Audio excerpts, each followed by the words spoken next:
पसंद नहीं तो क्या करें, इसे बिल्कुल सियाबट भी नहीं जैसे हमारा सलामत, और रंग भी ठीक ही है, आंख नाक भी बस ठीक ही है। शुक्रिया। नहीं, मैं सच कह रही हूँ, बाज लड़कियां तो इतनी बेवकूफ होती है कि आपसे भी बदतर लोगों से बिला तकल्लुफ शादी कर लेती है, पर आप तो अमीर होंगे, लेकिन वो तैयार नहीं, वो तैयार ही नहीं है बिल्कुल। इतला देने के बाद बहुत शुक्रिया। तो इनकार कर देंगे ना आप? मुझे पता था आप मान जाएंगे, तभी तो मैंने ज़ारा से कहा था सिर्फ 5 मिनट की बात है। वो खामखा घबरा रही थी, बड़ी डरपोक है। लगता तो नहीं। आप उसे नहीं जानते, मैं जानती हूँ। अच्छा तो मैं जाऊँ? आपकी मर्जी है। इनकार तो कर देंगे ना आप? जैसा आप कहें, लिख कर दे दूं या जबानी कह दूं? लिखने की कोई जरूरत नहीं है, बस आप ऐसे करें, हमारी अम्मी को फोन करके मना कर दें। क्या कहूँ? कुछ भी कह दे, बस मना कर दें, कह दे लड़की मुझे पसंद नहीं, फजूल सी है बिल्कुल। मगर इनकार अपनी तरफ से करिएगा, कभी मेरा नाम मत लीजिएगा वरना शामत आ जाएगी मेरी। अच्छा थैंक यू। वैसे आप ठीक ठाक आदमी है, मेरा मतलब कोई खास बुरे नहीं। अच्छा खुदा हाफिज। बस कोई 8-10 दिन का काम और बाकी है, तब तक तुम ऐसा करो कि अपनी तैयारी कर डालो, मैं इस महीने के आखिर तक निकल जाएंगे। जब तक आपको पूरी तरह फुर्सत नहीं हो जाती ना, जब तक हम तैयारी नहीं करें। अरे भाई कभी कभार तो यकीन कर दिया करो। कोई फायदा नहीं, बहुत करके देखें। अब क्या अगर मैं कुछ करूंगा तो जो चोर की सजा हो मेरी। अरे तुम दोनों इतनी चुप चुप क्यों हो? हैं? भाई तुम्हें भी ले जाएंगे, अगली दफा सारा यूरोप घुमा देंगे।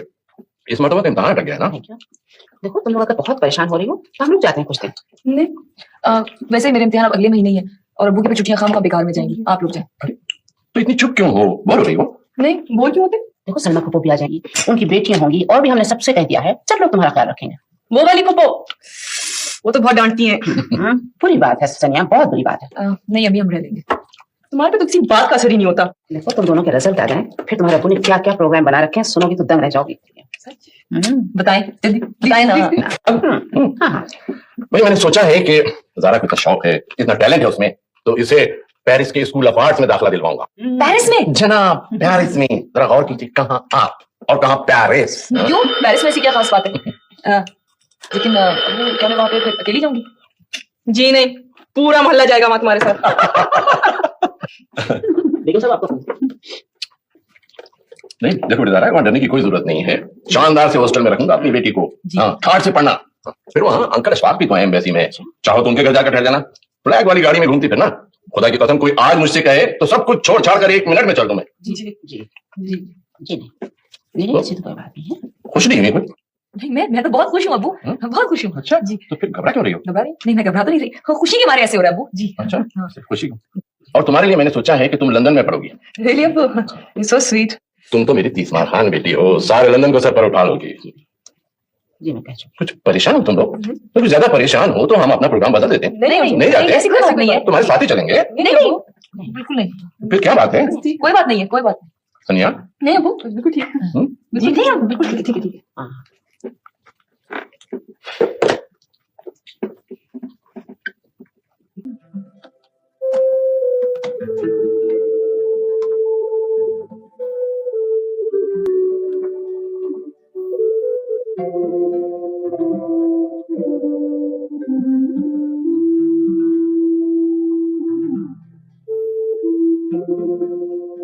भाई कुछ नजर की दुआ पढ़कर फूक दें, कहीं नजर न लगे मेरे आशियाने को।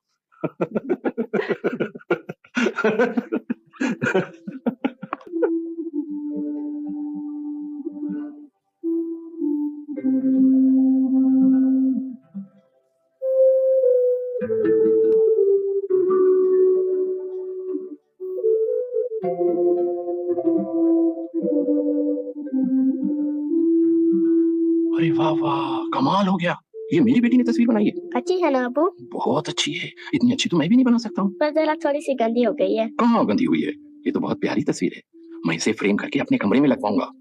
वैसे बेटा ये कौन कौन है? ये अम्मी है, ये जो है अबू है, और ये सनिया है। भाई वाह वाह वाह वाह, कैसे फर्स्ट क्लास अम्मी अब्बू बनाए हैं तुमने। मैं इतनी खुश हूँ, इतनी खुश हूँ। You are really fantastic my love. देखो भाई, किसी का कमरा बने या ना बने, लेकिन सबसे पहले हमारी ज़ारा बेटी का स्टूडियो बनेगा। अरे तुम देखना तो सही, तुम्हारा अंकल कैसा शानदार स्टूडियो बनवाता है तुम्हारे लिए। अभी तो मैंने इसी कमरे को स्टूडियो बना दिया है, लेकिन बाद में बेसमेंट में ऐसा स्टूडियो और वर्कशॉप बनवाऊंगा कि पूरे मुल्क में नहीं होगा किसी के पास।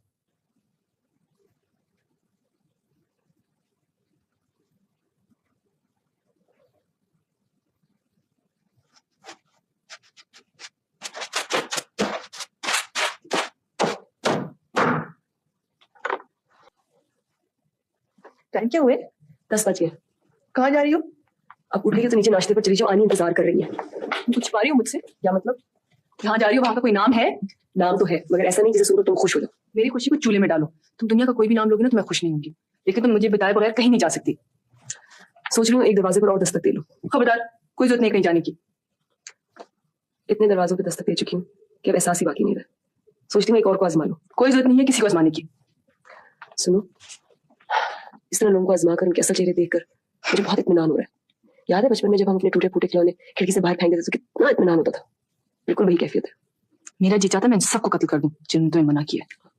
मुझे पहले बहुत गुस्सा आता था, खून खो जाता था, मगर अब लगता है ये सब कुछ किसी और के साथ हो रहा है। लेकिन आखिर तुम जा कहाँ रही हो? ये मैं आकर बताऊंगी। इंसानों की आजमाइश में निकली हूँ तो अपने को भी आजमा लो। मुझे बुलाया था जी? हाँ सलामत, बैठो। मैंने सोचा है कि अब हम यहाँ से चले जाए। इतने बड़े घर में दोनों अकेले कैसे रहेंगी? ना जी, जब तक हम इधर अकेले कैसे होंगे? सांप के बाद तो खुदा पाक की कसम हमने घर के बाहर तक नहीं रखा। पहले की बात और थी, थोड़ी देर बाद घुमा फिरी कर लिया करते थे तो बीबी फौरन फूक दिया करती थी बेगम साहब कान में, मगर अब तो बेबी लोग के लिए जान हाजिर है। बहुत मेहरबानी तुम्हारी। मुझे पता है कि तुम कितना ख्याल रखते हो, लेकिन मैंने सोचा है कि मैं लड़कियों को अपने साथ ले जाऊंगी। मैं भी तो साथ जाऊंगा जी। हाँ हाँ, जब तुम कराची आओगे तो हमसे जरूर मिलना, बहुत खुशी होगी। बदल गए हैं तो बस मेरे भी हालात बदल गए। आप देख लीजिएगा, मेरे बेटा ना ज़ारा बीबी रहेंगी और ना सनिया बीबी, क्योंकि इन दोनों के बाहर के काम मैं ही तो करता हूँ। हाँ हाँ, तेरे बगैर तो दुनिया नहीं चल सकती। किसी घड़ियाल की औलाद है, तू ही चलाएगा सबको। बीबी सलामत वाकई बहुत अच्छा है, लेकिन हमारी भी मजबूरी है। अरे बेटा, मजबूरी तो है, लेकिन इसकी समझ हो तो इसकी समझ में आए ना। हाँ हाँ, मैं तो बेवकूफ हूँ, गैर हूँ सबके लिए। सलामत प्लीज। बीबी आप इस तरह ना कहें। बीबी कोई नहीं निकाला, ना काम करती ना कुछ। खबरदार मेरा नाम लिया हो तो मेरा नाम क्यों लेती? आनी, सलामत को कौन निकाल रहे? मैंने सोचा था कि अब हम कराची जा रहे हैं तो मेरा मतलब है कि वहां सब कैसे रहेंगे। मगर कराची कौन जा रहा है? ना ज़ारा ना मैं। अच्छा अच्छा, इसका फैसला बाद में हो जाएगा। ये ज़ारा कहाँ है? ज़ारा पता नहीं कहाँ गई है। सुबह को गई थी और अब तक वापस ही। हेलो आनी, कहाँ से आ रही हो? मैं जरा सैर को गई थी। I am not a fool Zara Ahmed, please stop it. I am sorry. सुनो ज़ारा, मैं तुमसे एक बात करना चाहती हूँ। नॉट अगेन, फिर कभी सही। मैं वो बात नहीं कर रही आनी, मैं कोई भी बात नहीं सुनना चाहती, प्लीज। फिर तुम कनौतियों की तरह बैठी हो, सहर लग रही है मुझे, जैसे दरख्त पर कोई उदास उल्लू लटक रहा हो। आनी, आप ज़ारा को समझा लें, वो बिल्कुल बदल गई है, बहुत खुफिया हो गई है। क्या किया उसने? पहले हर बात मुझे बताती थी, अब बिल्कुल नहीं बताती, कोई बात ही नहीं करती, बहुत कम बोलती है। कोई हर्ज नहीं कम बोलने, और तुम भी कम बोला करो। खैर छोड़ो, आज मुझे बहुत ब्राइट आइडिया है। मैं तो हैरान हूँ कि इससे पहले मैंने क्यों नहीं सोचा। बस अब मसला हल हो जाएगा। कैसे? मसला कैसे हल हो जाएगा? भाई मसला सिर्फ इतना ही सा है ना कि अगर हमारे पास 10-20 लाख रुपए हों तो हमारी जिंदगी किस तरह कलाबाजियां ना खाती फिर। आनी, ये जरा सी बात है, 20 लाख रुपए, ऐसे लगता है जैसे कोई कहे कि आसमान से सूरज उतार लो। ओफो, मैं क्या कह रही हूँ और तुम क्या बोली जा रही हो कि मेरा पुराना सा जो तकियानुसी कब्र मसीह का जो घर है ना, मैं इसको बेच देती हूँ। शर्त या 10-12 लाख रुपए तो उसकी मिल जाएगी।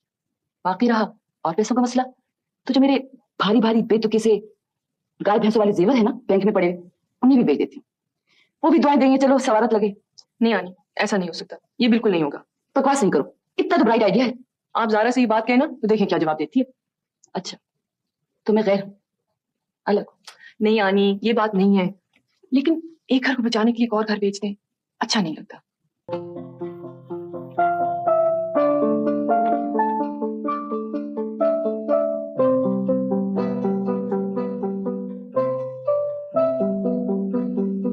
क्या हो गया? उसे कुछ नहीं हुआ, अभी आ जाएगी।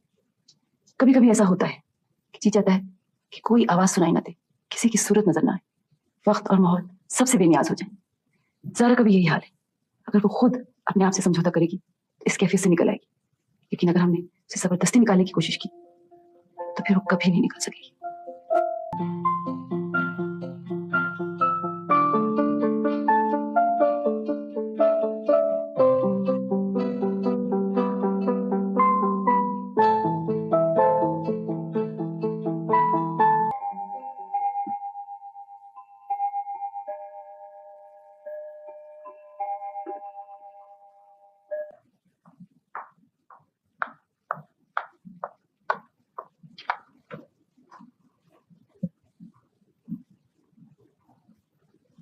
आनी, अंकल अकबर को कल बुला लीजिए। मैंने फैसला कर लिया, हम लोग कराची जाएंगे।